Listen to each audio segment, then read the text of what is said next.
That's like, oh, this actually happened. I know. This broadcast is inappropriate for all ages. Right here on the play spot, I am Kamurai. There's my thing, and we are started. Yes. Woo!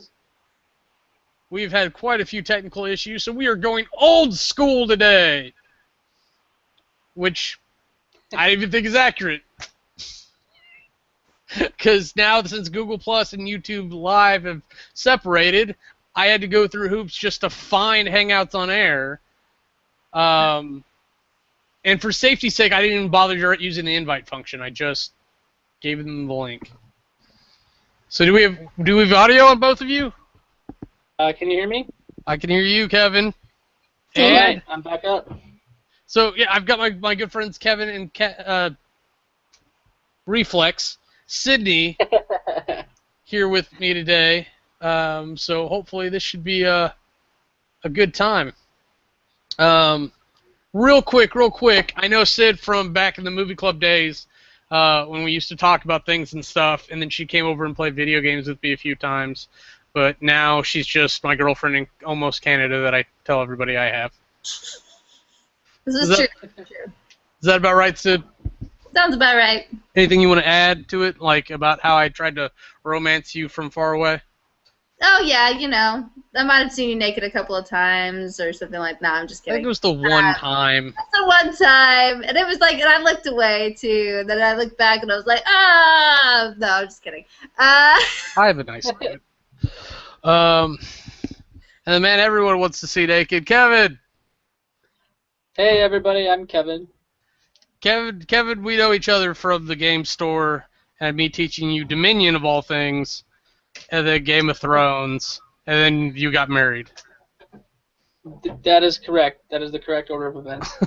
Is there anything you want to add to that? Thankfully, my wedding wasn't a Game of Thrones wedding. Ooh. Somebody actually wrote that in one of the cards we got, by the way. Really? Yeah, I think it was my brother. I'm glad no one was beheaded or shot from afar. I think that always is a job well done. No, Cam and I met, back to the situation at hand, Cam and I met at the game store. He did teach my now wife and I how to play Dominion. Through kind of a weird circumstance of events, we crossed paths, and then we became store regulars, which was nice. So we would always go on Fridays and Sundays to gaming day to learn to play many different board games, which is a habit we've carried with us since moving away. And now we talk on the internet. Yay, the power of the internet. If you can internets, you can do. Yes? That's true. You betcha. Yeah, well, much internet. You miss some of the physical contact, but there's so much, or so little you can't do over the internet. Let's say it that way. And we'll take a pause for dirty thoughts and move on. I've been sick this week, so mostly what I've played is just Minecraft. Because it helps me relax. It doesn't seem to take a lot of effort, even if we're doing crazy Herculean projects. And I would like to circle back to Minecraft and maybe end on it. But like real quick, do you guys want to express your experience or whatnot with Minecraft? Cindy, go ahead. Oh, so I have very little experience with Minecraft. I know you tried to get me to play it once or twice before, and I've watched a couple of other people play it a few times. I have a thing with the first-person aspect that kind of makes me feel a little bit like motion sickness, so I don't play it super much or ever. You had mentioned an alternative in a prior conversation. Yes, I like Terraria. It's similar. It's definitely not as involved, but it has similar concepts, and it's fun too. So, and not first person. So, yeah. Now, I will admit Terraria is more of a game than Minecraft is. Minecraft's what I call virtual installation. They added a game that you can play as an option, but Terraria has more game built into it, and it's a 2D platformer. And Kevin, please chime in wherever you would like. But to me, it seems like 2D platformers are inherently fast reaction based, where like you could see FPSs and 2D platformers have a lot of that in common. I would agree with that. I mean, actually, Kat and I play a lot of Rayman, which I didn't actually expect to like it as much as I did but we do play that regularly. It's very much a reaction-based game. And I think, going back to the earlier question about Minecraft, I've only played once or twice, and I do enjoy it. One thing that I find hard to get into is the fact that since it's not a game, I can't really find a good stopping point. So I could just be in there, like there's no, I'm going to beat this level, or I'm going to get to this boss, and you just keep playing and playing, and then you're like, what day is it? And then you get fired because you didn't go to work for 2 days. That didn't happen to me, but I'm sure it could. I'm sure it's happened to somebody, I'll be honest. Probably. The one more block syndrome. I'll build this one more castle, and I'll be fine. No, but yeah, so I can totally relate to that aspect of it, that fear of it, where like it's like I get in sometimes and like, what do I do? And then other times it's like, when do I stop doing these things? Yeah. Because like I'll log in sometimes. Like I recently did some renovations on Vale, the city or whatever that I'm maintaining, and I was like, I've got these 4 things. I just got to get through one at a time. And I think I stopped on the 3rd one. I was just like, I want to do one more. And it's like, well, will it really just be one more? I should just stop. So yeah, so I totally relate to that. And I'll circle back about like the news on the server. I think that's going to be a segment that I try to do on here. Maybe. But while I figure out what the game I played was called. Oh, that was easy. I just found it. I played two other games this week to try to do things. But what else have you guys been playing? What do we want to start with? Magic the Gathering, maybe? Magic the Gathering, yes. For the record, it pains me to bring up Wizards voluntarily, but I know you play. You mean Wizards of the Coast, the company, not Wizards in general, right? Yeah, I am not anti-Wizards. Please don't turn me into a newt. Don't offend the Wizards, man. Not cool. Yeah, but the Wizards of the Coast, they're not even like because they're directed by Hasbro now, which is what caused a lot of the changes to make me not like them as much. But it was a black hole from day one. So. Oh yeah. Oh, and see, we have someone who's actually a fan admitting that. So, Sydney, please continue. Oh yes, I think I spent. Okay, I traded in maybe a total of 20 cards and got like $130 worth of store credit from this card shop, and then spent another. So I spent all of that store credit plus like another $36 to build my newest deck. So it's like a $180 deck or something like that. Probably my most expensive deck so far, but least amount of cash actually paid out on it, with the exception of like a pre-constructed mono black deck. But this is Commander, by the way, so it's 100 cards. And this is hand selected. This isn't like from the pack. No, yeah, this is totally hand built. And it's an artifact deck, green black. Glissa the Trader is the commander or the general. And yeah, I'm enjoying it so far. I've been playing it with my coworkers at work and just trying to kind of get a feel for it and stuff. And I like the artifacts, so it's been kind of fun. Nerds.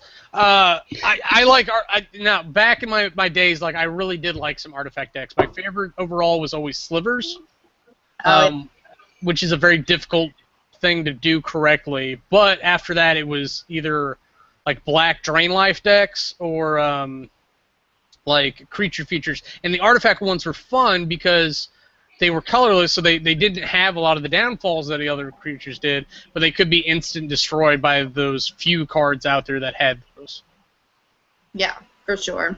Definitely some downfalls to it, but it's nice to not have to worry about like needing specific mana colors for a lot of it. So it's just like, oh, I can have artifacts that tap for mana, and this for whatever color I want, and that sort of thing. So Yeah, it's definitely my biggest downfall with the system Magic the Gathering uses in all, which is why Duel Masters was a much more favorite card game to me, because every card was also a mana card. Oh, interesting. So whatever card you played, you just had to choose which one you wanted to sacrifice to go to the mana zone, and then so every turn you could play mana. Okay. And then Hearthstone weirdly, kind of auto did that for you, so you didn't have to pick what card to sacrifice. It's like every turn you get a mana. So it's interesting to see the evolution of solutions. Kevin, we see that a lot with deck builders. Yeah, I would agree. Because you learned Dominion playing with me, and then you played Ascension, right?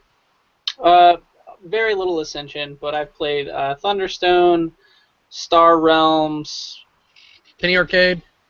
I know there are a couple of other ones as well. Yeah, there's a shit ton these days. Yeah. Actually, the people who made I think it was Star Realms, actually released a new one. Oh, really? Yeah, it's called Epic. Epic? Yeah, I've got it coming in. We also played Tano Curry. That's another deck builder. Yeah, and Barbarossa! This is a fucking horrible game. Oh my god, I don't know. Do you guys know what that? Sydney, do you know what that one is? No. You showed it me. You showed it to me last time on the air. Hold on, let me try to sell Sydney on it. Sydney, haven't you always wanted to play a deck builder based in World War II? Sure. Didn't you always want to play the side of Germany? Of course. Fortunately, you're fighting against the Russians, which is the least worst part of the war. Okay, that's not so bad.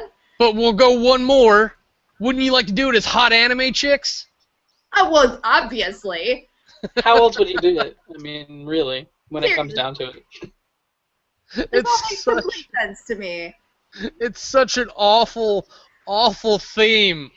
They did a great job mitigating the horribleness of World War II, by making you fight Russia. Yeah, So, again, as bad as it was, that was definitely the least worst part of the war. But, they left out all the stuff with Japan and all the human experimentation. They left out the Holocaust. So once you circumvent that and you leave... Well, there's a couple references to Hitler, but... and they didn't actually put any swastikas in... That's not true. They didn't put it... But the back of the card is the German cross. The Iron Cross. Okay. There's no Nazi symbols on there, but it was the official German flag of World War II. So, but they used the next best thing. Yeah, I love the game. I hate to love the game. I have no end of talking about how bad a theme it is. Wait, and so what's this called again? I'm gonna have to look for this the next time. Barbarossa. Barbarossa. Okay. I guarantee you won't find a card shop that holds this on the shelves. Really? Oh, yeah. Do you want me to go get the box and show you? Yeah, I kind of want to see. Okay, hold on. You guys talk for a second. Did you play this, Kevin? No, I've never played it. I've only he showed it to me last time I was on the air. But I guess it's from the same company or the parent company of who makes Tano Curry. Have you played that one? Oh. The Maids. And so I forget the goal, but it's your maids or your I think you manage a house and you're trying to recruit or hire as many maids as you can to get victory points. It's really strange. It's a similar theme, but it's the artwork is very similar. Cam could tell you more about it, I'm sure. About what? Oh, he's back. Never mind. No, we were talking about Tano Curry. I was trying to explain to her what it was, and I said that I thought it was from the same company or maybe the parent company that makes Tano Curry. They're from sister companies of this game. Okay. That's what it is, and I'll happily explain Tano Curry. That is a much better, more reasonable game theme, even if it is full of Japanese weirdness. God, I ruined my frame. That's not the one that you saw me playing on Facebook, was it? And now I have to look it up and see what it was. Okay, so Sid, real quick, let me get your attention. Yes. Here's Barbarossa. So that's innocent looking enough, right? Sure. Cute anime girl. You've got the Soviet sickle there, but whatever.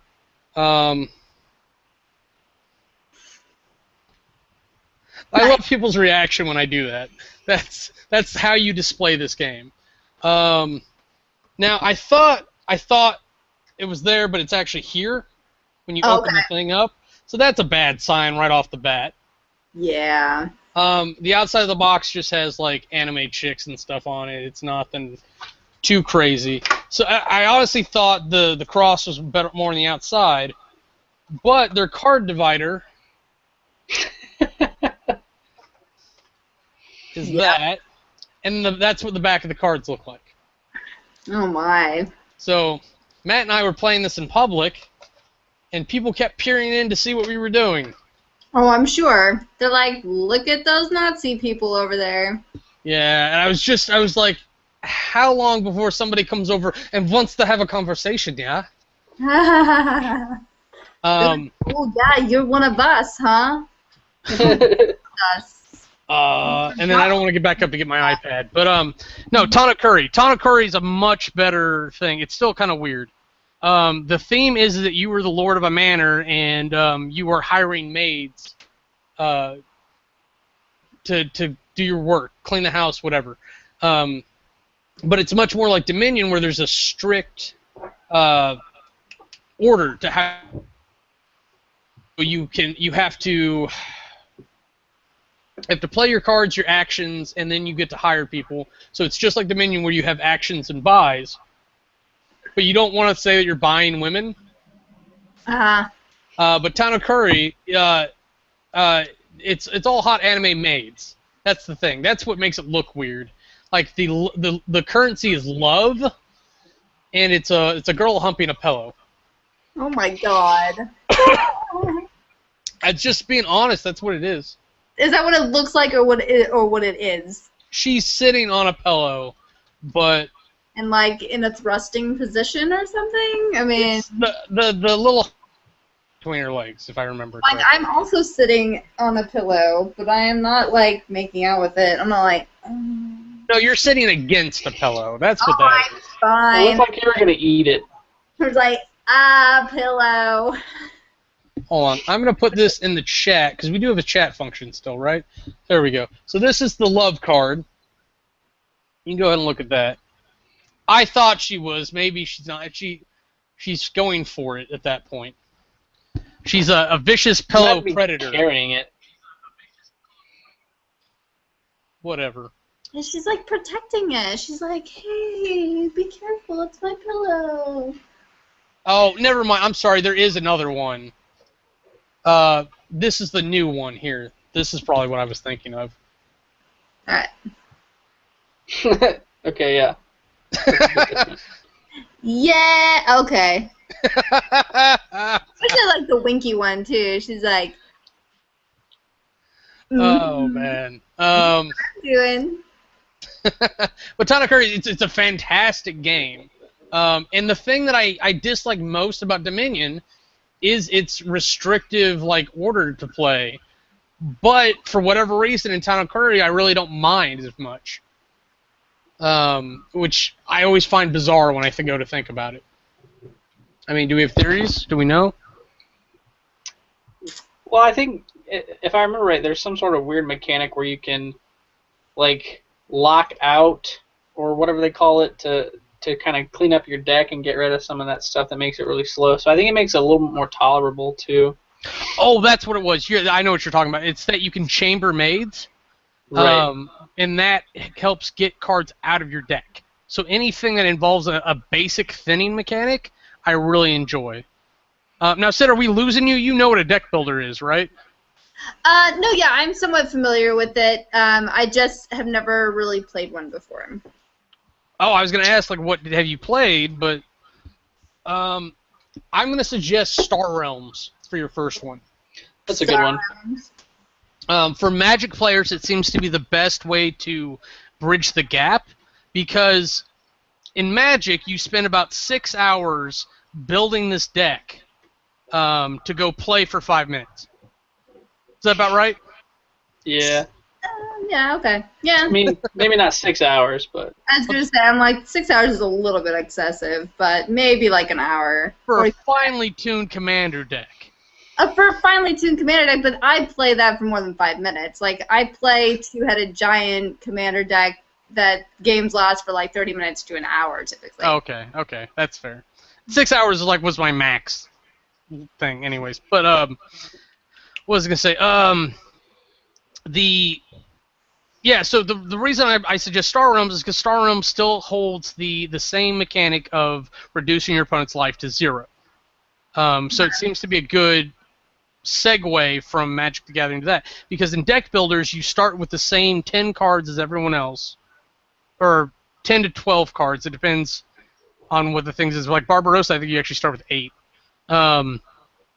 But you build your deck on the fly, so you're constantly changing the probability of what you're going to draw. Gotcha. And it's therefore your strategy. And a lot of these games, the way they vary that up is by adding new cards that you can mix in, because you randomly select what's available in the stock. Okay. So you're not always playing with the same 10 cards. So like if we play Dominion, like just with the base set even, there's 20 cards, Kevin? And you pick 10 of them? I think there are 30. You're talking about Kingdom cards, right? Yeah, the stock. I want to say there are like 30 total. Okay, that's fair. But things like Star Realms and Ascension have a different mechanic where they use a trade row or a center row, and that way all the stock cards go into one big pile. Well, most of the stock cards go into one pile, and you distribute like 5 or 6 at a time, and you're picking from whatever shows up there. So it's even more varied. I see. Okay. In theory. Right. But you get a little bit more. No, I guess you don't actually get more agency for what you get. You get less.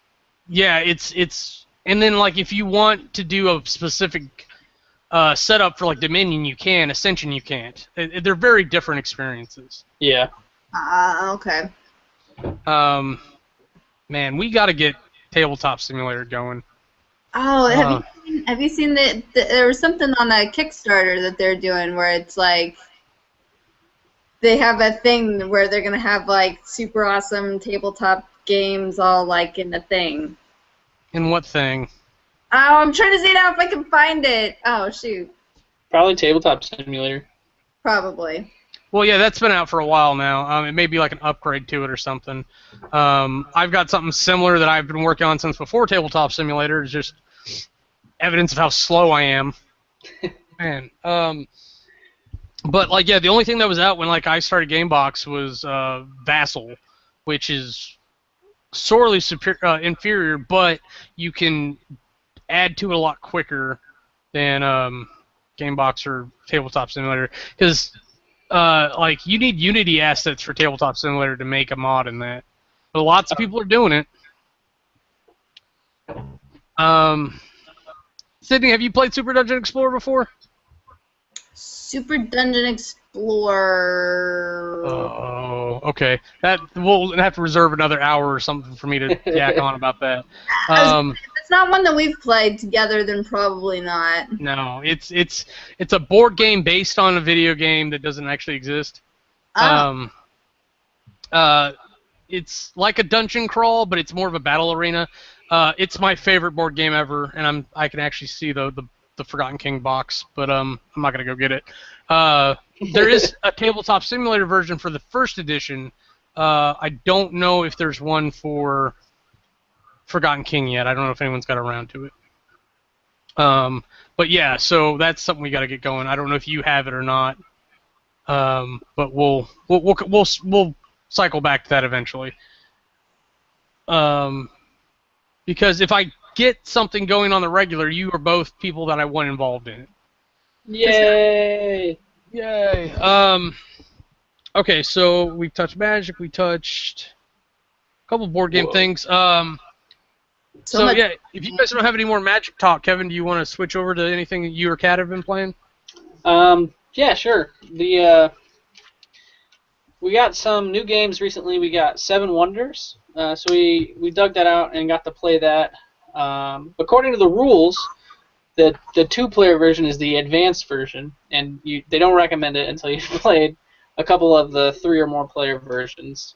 So of course we just skipped right to the 2-player version because we're the only ones that wanted to play. And for those of you who haven't played Seven Wonders, it's basically a tableau builder with a drafting mechanic from which you can choose what buildings you're going to be building. It has a similar aesthetic, at least, to Sid Meier's Civilization, but it's a very different experience. And in the 2-player version, you actually take turns with the other player manning what's called the free city. That's right. That's why I don't like that version. Yeah, it's a little bit weird.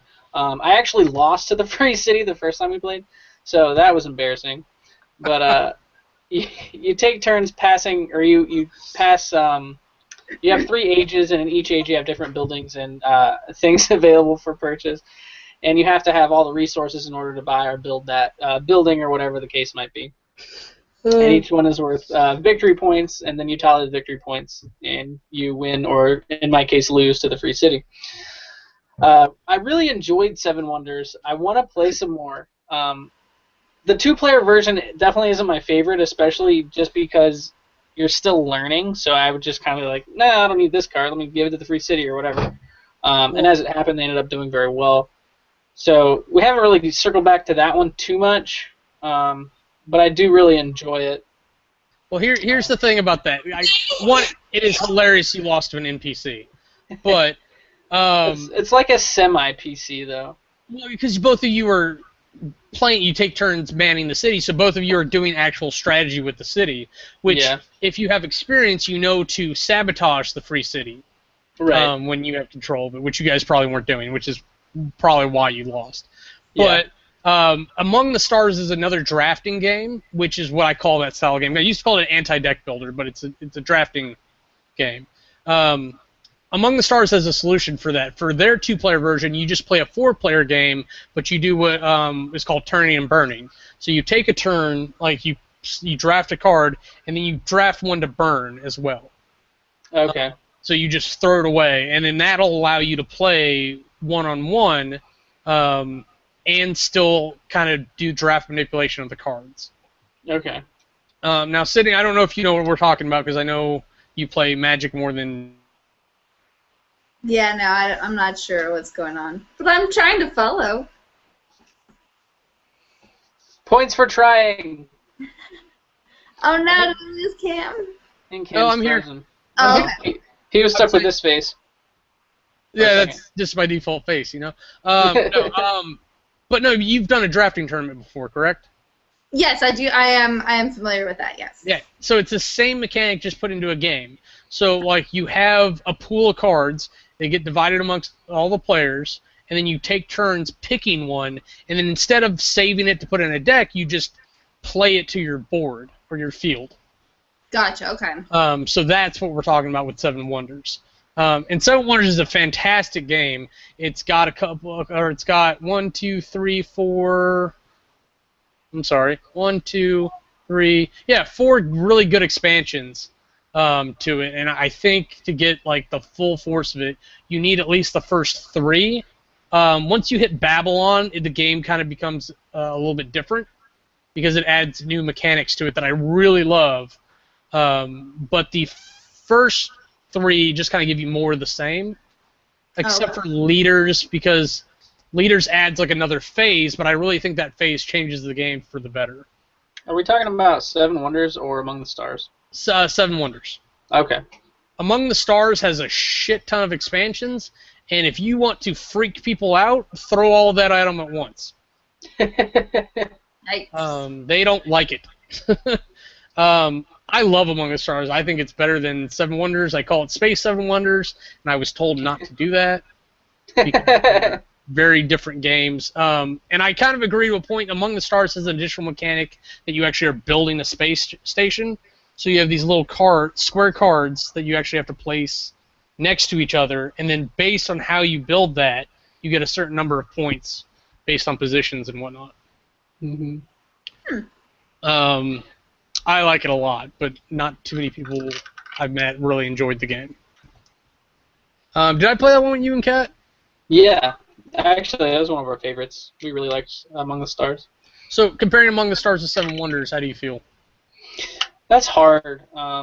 because I haven't played the 3 or 4 player version of Seven Wonders yet. I feel like they're so different. I mean, they have a similar mechanic, but I personally think that I preferred Among the Stars, but I also didn't learn that from a book and played a full game of it. The way it was meant to be played was the 2-player version of Seven Wonders is a bit strange, but I think like I said, the aesthetic is so different, and just the gameplay itself is so different. They're almost not something that can be compared, in my opinion.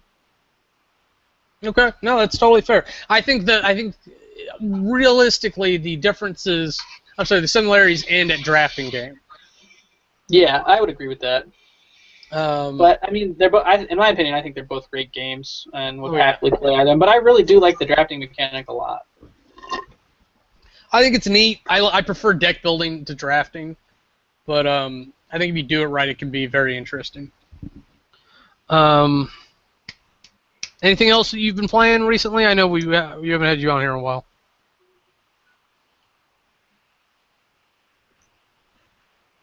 Is that Kevin frozen? No, I'm not frozen. I mean, you were frozen for me a second ago, so I can hear what you said. But yeah, we played Smash Up. Smash Up, I'm still getting used to. I like the concept of the game. It plays a little strange just in terms of like the way the table lays out. So we played a 4-player game recently, and it was really hard to figure out like who was playing on what base and when the base was scoring, and then you had to redistribute the cards back out. So, Sydney, it looks like you're probably not familiar with Smash Up. Cam, are you familiar? I'm familiar, but I've always played with people who know what they're doing, so I know some of the tips and tricks to keeping it more organized. It does get very disorganized because, I mean, like at middle of the game or whatever, it looks like just a big pile of cards sitting in the middle of the table. Well, the key is to tuck things under the bases. Yeah. And then if you play strategically, then you're eliminating bases so you can score, and then that disorganization goes away base by base. But when a base is destroyed, a new base comes out. Yeah, but those cards don't stay there; they go away. Right. It can become difficult, especially if you have to like look back through your stack and say, oh, I have this this one minion that says if you affect one of my cards, then you die. And so you have to be able to read the card. It gets very disorganized, but yeah, Smash Up has a lot of things that are like reactionary. It's like if this card is here, any other cards that are here make this effect, and it all depends upon which faction. Sydney, the basis for Smash Up. Let me explain this to you since you don't know, and you give me feedback if I'm explaining it so it makes sense. Sure. Okay. Smash Up, the whole idea is that like you have all these different factions like fairies and plants and zombies and dinosaurs and robots and ninjas and pirates and whatever. I think that's like all of them. For 38 Smash Up, that's great. There's a couple. I don't hate it. It's just it's not the best. There's a bunch of expansions that have other stuff too. Like there's actually Cult of Cthulhu is actually one of the factions. Nice. So the idea is you take 2 of these factions and you shuffle them together to make a deck that is a combination of the 2. It's a Smash Up. Mm-hmm. Okay. So the way you actually play the game is that there are bases that are based on certain factions. So you get bonuses if you have that faction sometimes. Other times it's a mechanical thing, but you want to earn the most points by playing the values of your cards on those bases, and then once the base collects enough overall points, the person with the most points takes the first prize, the second prize, and the third prize. And then the 4th person's screwed, if I remember. Yep. Is that right? Okay. Yeah. Does that make sense, Sydney? Yeah. Okay, so the cards are very reactionary. So like as you're playing these cards down, it does things like if the next card that's played gets -3, and then the card after that gets -2, and it all depends upon what your faction is, because zombies are always about bringing things back out of the graveyard. Plants are like about playing a second card or something, or stunning things. It's I can't remember anything else. There's like tricksters, like that's one that's like it's like every card in there is reactionary. It's like if you play it, like it's things like no other card can be played on this except for yours, or if someone does play here, they have to discard another card.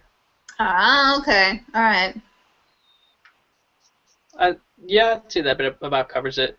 One other thing that I found kind of challenging with the game is like when I shuffle up the decks, I always seem to get huge chunks of minions or huge chunks of actions. There are 2 copies of That Nice. one will go away. I got kicked out somehow. What I was saying though is when I shuffle the two decks together, Cam, a lot of times I end up with just big chunks of the same type of card, so it becomes very difficult when I can't get cards to do anything. So I think he's frozen again. No, I'm here. Oh, you just I was just trying to get the toolbox. concentrating. That's cool. It's all good. Other than that, one other game that we got, actually I'm surprised to really, really enjoy, is called Battle Sheep. And in that one, you actually are a sheep of a specific color, and then you lay down sets of 4 hexagon tiles. So you take turns laying them. So depending on like the size of the board depends on how many people are playing. And then you take your stack of sheep and you split it, and you can only go in a straight line, but you have to go to the end of that straight line. So like at the beginning, you'll be going all the way across the map, and you can split it in however many stacks you want, but you have to keep at least 1 sheep behind you, or leave 1 there. So you're basically trying to fill up all your territories with your sheep without getting blocked off. I can't think of a game that's extremely similar, but I'm sure Cam probably has an idea of one. I had mentioned it to you. I think it was Go Moku is what Go. That's what I said. Yeah. I think that's what you said. It's a variation on Go. It looks like a very clever variation on Go though. It's a lot of fun actually. It's a very fast playing game. It's probably like maybe 15 minutes, 20 minutes for a 4-player version, like maybe 5 minutes for a 2-player version. And it's really actually a lot of fun. I didn't expect it to be nearly as addicting as it is. So we've probably played that one the most since we got. Those were our 3 new games that we got recently. Were 7 Wonders, Smash Up, and then Battle Sheep. Excellent. Sounds like good stuff. Yeah. So that's what you had. Sid, I noticed something that was interesting recently that I don't know how you failed to mention up to this point. You had started in on a D&D campaign. Oh, yeah. I haven't participated in it in a while. Like, they haven't gotten it. There's 2 groups going on that's at work. And so it's really hard to get, like, everybody together at one time to actually do the campaigns and stuff, because there's a total of, like, 10 or 12 of us, I think. And then there's like a DM for each group. There's like a good side and a bad side, and we cross paths, and sometimes we like switch groups. And so it's one world, two parties. Yeah, 1 world, 2 parties. Yeah. Okay. So that's been it's been fun, and I wanted to see kind of what happened with it, but like it's been a while since we've gotten back together with it. So. Okay, so but it's your first campaign was my point. Oh yeah. It's the first time I've done D&D, and it's been a lot of fun. And making the character was super awesome and enjoyable, and just trying to like act out your character's characteristics in the game and whatnot is really cool. Excellent. It's good. I got one last thing I want to try to do real quick. I know we've got some time constraints coming up because you guys have given me more than enough time tonight. I'm so happy, so thankful you guys were able to come on. But what I want to do is show off the server map and draw on it a little bit. But real quick, do you watch any RPG shows, Sid? I know I've badgered Kevin a bunch, but he's not terribly interested. Maybe. Can you elaborate? Like it's basically shows where people are playing D&D. Like the Weirdlings would be my #1 suggestion. Go check out the Heroes of Awesome. They have started doing a new live streaming thing every other Sunday. So next Sunday, it's called Dominions of Esseland. Okay. And that's going on Twitch on .geek. So twitch.tv/.geek. What was I gonna say? And then like Will Wheaton, Geek and Sundry have a couple too. Titan's Grave is the one where Will Wheaton hosts. He's the DM. Yeah. And then Critical Role is actually, I would say it's the better one, but it's 3-hour time blocks live streamed through their Twitch with their voice actors. So they get into their characters a lot more. Nice. But it's not necessarily the better one because it's hard to jump in and get caught up. The Titan's Grave is a lot easier for that because they're shorter sessions or it's edited down. Heroes of Awesome will be the same way over what's the other one? Dominions of Estland. But real quick, where are we at? Oh, I can share screen, that's right. So on my screen, can you guys see this? Yep. Yay! So this is the server map. Hooray! I don't know if I want to go into it like I did last time. Because last time I was drawing all sorts of shit because half of this wasn't here. I hadn't updated it yet. Like, the blue line is our rail system. Hopefully you can see my mouse. And we had a switching station here where Promise Station is. So the idea, like when we added the more ore mod, because it only generated stuff in blocks we hadn't visited yet, which was mostly up here in the northeast, as far as the land that we looked through has gone. And I was hoping it'd be some in the west, but I really haven't found any. So we added the green line to go through all the more stations so we can get like precious metals, like you can get like things like titanium where normally you can only get steel or like iron or gold or diamond. And then added this orange line here because there was just enough things out here. So once we get enough rail, we'll have all these foundation lined and we'll have switching stations up here by the tree fort, out here in the middle, and then we'll have 2 at Kayla Station. And that was just from a player that like really hasn't been active, and she has a horribly defensive place that we can renovate, and it just happens to be a good location to do a double switching station. I don't know. So I hope like I can drag you guys back on the server again at some point, but that's all. That's all. I guess I really wanted to do that.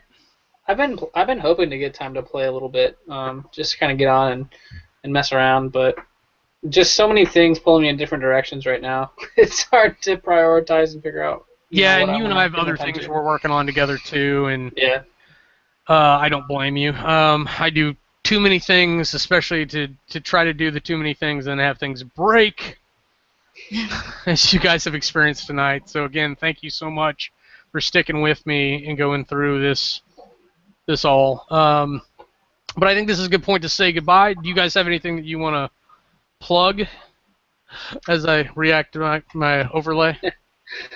I don't think I have anything, but thanks for having me on the show. Is there anywhere you want people to harass you online, Kevin? Not currently. Okay. But I'm working on the public social media stuff. Like Snapchat? You can Snapchat me at, let's see, KBID68. KBIDDS68. That sounds like a radio station. Maybe there's only one D, I'm not sure, but... Okay, then snap at your own discretion, people. That's why I said no, I can't remember. Yes, but I don't know what it is. Sid, are you still doing things? I haven't recently, but I'm going to try to get going with it again. So you might be able to see me on YouTube at SCamper86, and I might have some new stuff coming up on there. And then I was going to mention really quick, too, I found the link for that Kickstarter for the tabletop thing that I was talking about earlier, so I put it in the comment thing, so I don't know if that's what you guys... The comment or the chat? The chat, yeah. Oh, okay.